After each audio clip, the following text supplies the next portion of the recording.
Ladies and gentlemen, Season 5 of Halo Infinite is a week away. I've seen the trailers. I'm going to go ahead and just call it right now. It's a W. Yes! Yes! We got so much to unpack here, I'm not even sure where to begin. I made a list. We've got Halo 4's extraction mode, but reimagined. We'll talk about how that works. Brand new Flood-inspired customization. This is dope, man. I don't think anybody saw this coming. It's not just on the armor, but on the weapons and on equipment as well. Looks awesome. We got 2 new arena maps, Prism and Forbidden. Pashi confirmed on Twitter that Forbidden is a ranked map. We definitely have to do a deep dive. I know IGN has gameplay on these maps to look at as well. We've got enemy AI in Forge maps. Community's been waiting on this for a long time. Great to finally see it. There's a new Forge canvas, winter-themed canvas as well. The ability to earn Battle Pass XP in custom games. Sweet. There's an article from 343 detailing all the changes to this Battle Pass system we'll take a look at. We've got the ability to equip helmets across armor cores. We've got a hero rank reward. It's Master Chief. You can be Master Chief from campaign if you get the hero rank. Pretty dope. We've got the return of Firefight. I know there's been a lot of speculation. The rumors are true. It's finally here. We got Firefight complete with campaign bosses and that campaign map as well. It looks sweet. There's a lot of other little things. The biggest one being the new Bandit EVO. It's a scoped variant of the Bandit. It's got a 1.6 times scope and de-scope functionality. It is speculated to be the year 3 starting weapon for HCS. That's a big shift in the meta. You guys know I'm a competitive-focused channel. We got to talk about the implications of all of this and somehow unpack all these details in this one video. So make sure to like, sub, and join the discussion. If you guys like the content, let's talk Season 5. Okay, so Halo 4 Extraction. I'll be honest in saying I didn't play a lot of Halo 4. I definitely didn't play Extraction. It is a competitive mode. However, I heard it's like the best competitive mode back in Halo 4. I think it will be competitive in Infinite as well. I'm not entirely sure how it's like reimagined based off of the Halo 4 settings, but it's essentially King of the Hill with extra OBJ, basically. Like, this is the extraction device we've got for Infinite. There's going to be a location on the map that you have to extract. You go to the location. There's an arm time where you set down the extraction device. Once you've armed it, there's a window of time, let's say 45 seconds, until that area is extracted and you get a point. During that 45 seconds, you and your team have to, like King of the Hill, defend the area and keep the team off it. The opposing team, if they kill you, they can convert the point to their own, and then you have another, 45-second, potentially, I'm not sure how long it'll be, process where you get to, defend and attack and try to regain the point to then score for your team. First team to 4 points wins the game. Once you've capped a point, I believe the next point that the map shifts to is going to be a set location every time. Like, there'll be a list of, like King of the Hill, it rotates to the same locations every time. So you and your team will have to, form a strategy around rotating to the next point in advance and setting yourself up. I think the big difference with King of the Hill in this, though, is just the fact that one player on each team will be committed to either, capturing or converting this point for a certain amount of time, right? It'll be a temporary 4v3 while your teammate is trying to, cap the extraction point. So who knows? Maybe that'll be hype. It's not like revolutionary in terms of how different it is from King of the Hill and other modes, but I'm down for something new. The Flood customization looks so sick, man. Like, who would have thought this was the direction they'd go? Like, I know there was some speculation about, like a non-human armor core variant. People thought it was like Promethean, Forerunner, whatever. This is dope, man. Like, what's happening? He's got something growing out of the side of his head. This one was kind of badass, right? It's like a horn, I don't know, in reverse. It's just like the room that they have to kind of express some creativity with Flood with this variant is just boundless. There's so much you can do. And I love that it's on the weapons as well. Like, the rocket looks sick. The shoddy looks nasty with it. On the grapple, you can grapple with a Flood effect as well. So, it just kind of takes you down the rabbit hole of, like, how far could they take this? And can we see Flood in a greater capacity in the future in Halo Infinite, especially with modes like Firefight? That would be dope.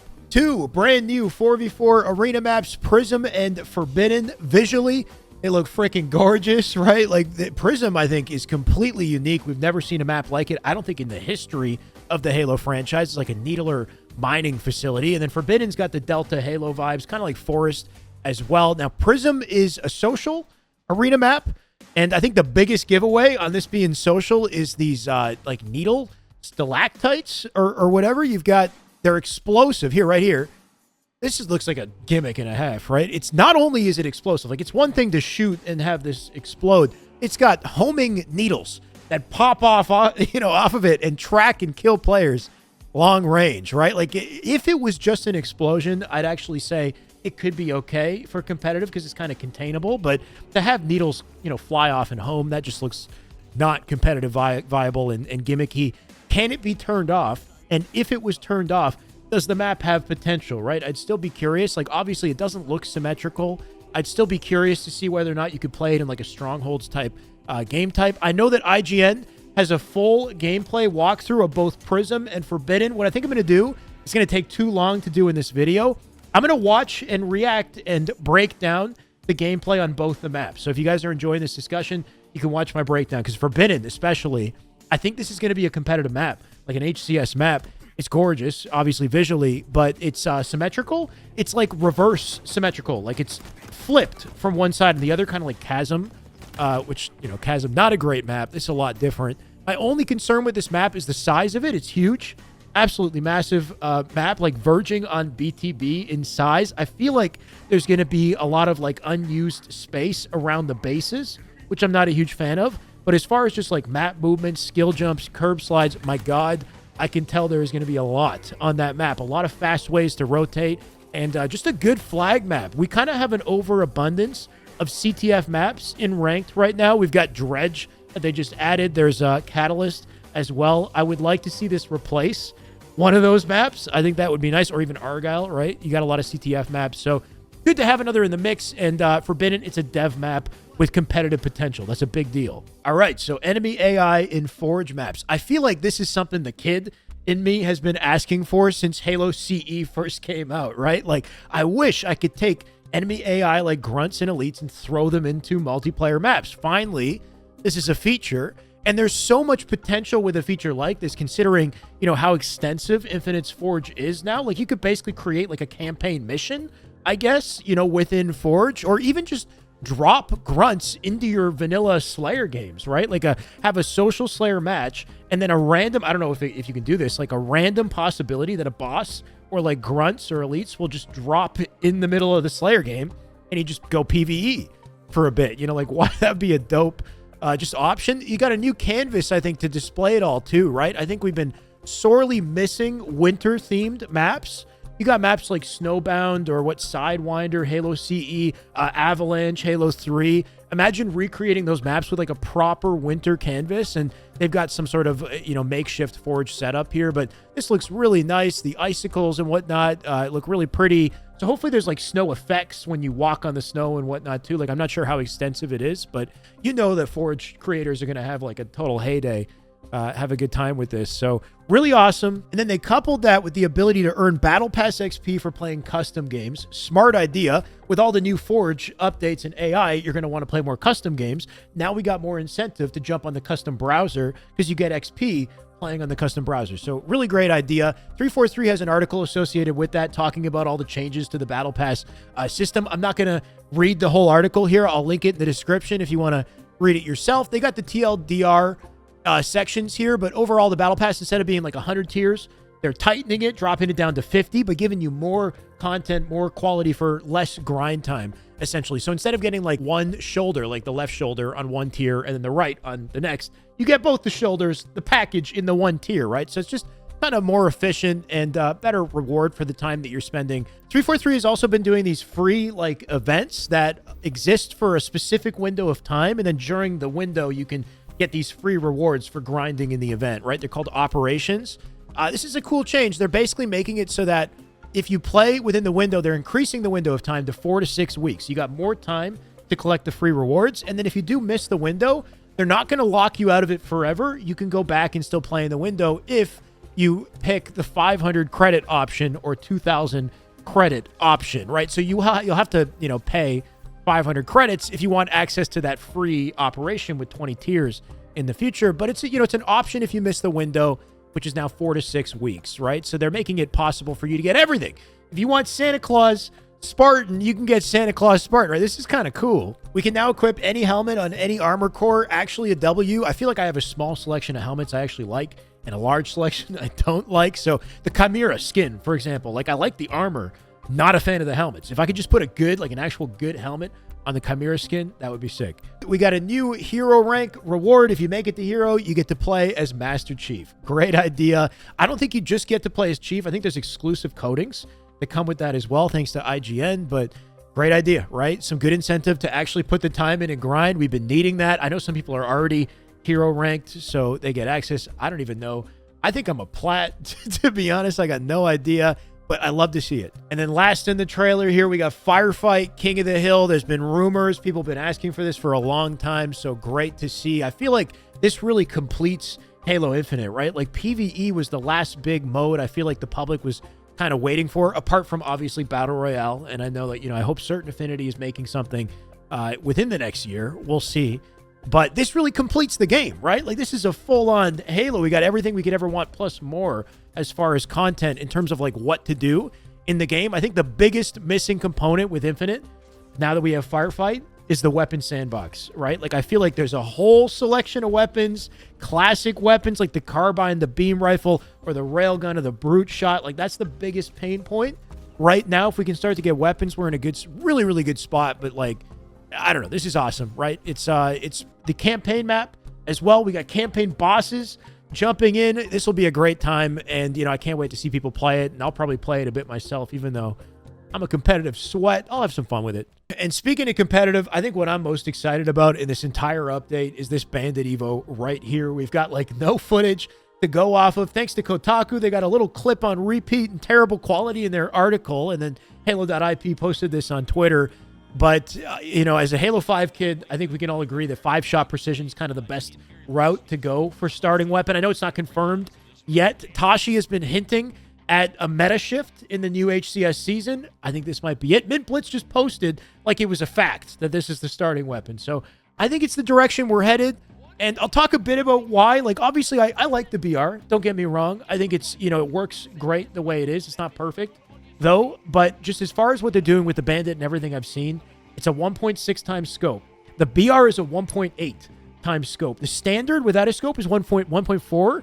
So this is a perfect sweet spot in between, I think, because ideally with a starting weapon, you don't want to be cross-mapping people for free. I think we got an issue with spawn killing, especially on maps like Pit, for example, where the spawns are very exposed. With a BR in its current balance, it just maps. It cross-maps almost for free. It's very powerful to cross with. Having a 1.6 scope creates more room for skill expression in long-range fights because they'll be more challenging, and then alleviates pressure on all the spawn killing, while also incentivizing that we scavenge for weapons in the sandbox, right? You're more incentivized to find the BR on the map to fill in that long-range role versus like having a BR that's kind of versatile in almost every engagement. And then, of course, the D-scope mechanic as well will add to that skill expression because you're getting D-scope trying to cross-map with this new variant of the Bandit. I think beyond that, the issue with the BR has more to do with things like consistency and aim assist, especially when you're, versing controller and M and K. With the BR, you're shooting 3 bullets per burst, and I feel like because of the number of bullets you're shooting,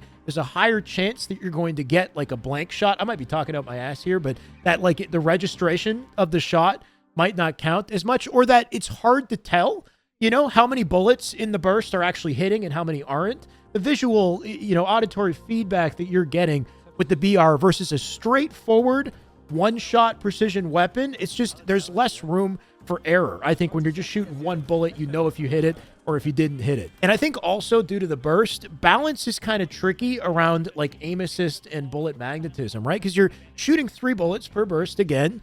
In order for that process to feel good on controller and not feel like super tedious or frustrating, you have to have some element of magnetism and aim assist kind of supporting those 3 bullet bursts so everything tags properly on the target. If you lower that aim assist too much, it can start to feel like the weapon is very inconsistent because you're going to get partial shots a lot, which is what's happening on M&K. Before they added the aim assist, especially on M&K, you get a lot of partials where you're not hitting the full burst and it's taking forever to kill the guy because it's hard to, especially with the game's movement mechanics and the way that it works in its current state, it's hard to accurately track with no form of assistance. So what ends up happening is you get a lot of assistance with aim assist and magnetism on controller, whereas if you have a single shot weapon, the aim assist is lower. You can feel the difference when you use a Bandit. You've got lower AA, it's harder to land the shots, more room for skill expression, while also improving the M&K experience, right? You don't really need to have aim assist on M&K because they can just whip and, you know, flick and hit shots with pure accuracy. So you're kind of leveling up M&K, and you're creating more room for skill expression on controller and for everybody. So the competitive side of me says, yes, this is a W. Make this Bandit EVO a starting weapon ASAP, right? But also, I don't think the BR is bad by any means. I think visually, the BR is way more satisfying to look at and to listen to than the Bandit. So that kind of hurts, I think, from as far as Halo's identity is concerned. Like, when you see a BR, you know you're looking at Halo, right? So, like, are we compromising identity by having a BR as a starting weapon? I'm going to leave this up to you guys in the comments, what you think about, you know, making this change here. I think there is still skill expression with the BR in its current state. I definitely think there's a noticeable range in skill expression, even amongst pros in terms of like accuracy and tracking ability with the BR. But I do think with the Bandit, it's going to be even, you know, even more so, right? With the Bandit, you either hit or you miss the shot. Like, note that partials with the BR is also an advantage and kind of a reward for not being perfectly accurate. Like, you're still doing some damage if you partial a guy, especially if they're one shot and you swipe it across their head and one of the 3 bullets in the burst hits. That's a headshot that counts. With the Bandit, you got to hit that one shot. You know, you either hit it or you miss it. So there's a lot of skill expression there and more room for movement and strafing and other components in Halo Infinite to kind of take over and, you know, be put on display. They changed the reticle, I think, here too, which I'm really happy about. It looks like a perfect circle, like the H5 reticle for the H5 Magnum. That circle in the center is still moving, but I don't think there's any form of bloom. Note that even in Halo 5, the little circle in the center still moved when you shot, but there was no bloom. I hope that they change it so that the way that it feels to shoot, and I think some people can kind of relate to me on this, is it feels like you're shooting through the lower half of the reticle with the current Bandit. It's weird. It's hard to explain. And then the sound of it, too. Like, I feel like the Bandit sounds good when you're using it, but it's grating if you're listening to it to hear the, you know, like the hammering sound of it on repeat all the time. If it's going to become a starting weapon, I think they're going to have to modify the sound, something maybe more aligned with Halo 5's Magnum. I'm not sure, but maybe beefier. On top of the fact that I hope that doing this doesn't cannibalize like the BR completely, because it's just a damn iconic weapon. So at the very least, if they make Bandit starts, I'd want to have 2 BRs on every map, minimum. And, or can they make it so you can choose or something? Or some maps have BR starts, some maps have Bandit starts. Let me know your ideas in the comments. Either way, that's all I've got on this update so far. Season 5 looks hype, man. This is definitely a W. This is a complete Halo game, and even more so, right? Like, I think with the enemy AI on maps, we've got options that we've never had in Halo before, in Halo Infinite. The thing's free to play. Like, you don't have any excuse to not jump on and play, I think, with Season 5, and I'm pretty excited about that. So let me know what you think of the new season. And if you're new to Infinite or you haven't played in a while and you want to level up your skills in preparation for Season 5, I've got some good videos for that too. I'll put a couple beside me to get you started. Until next time, this is the way.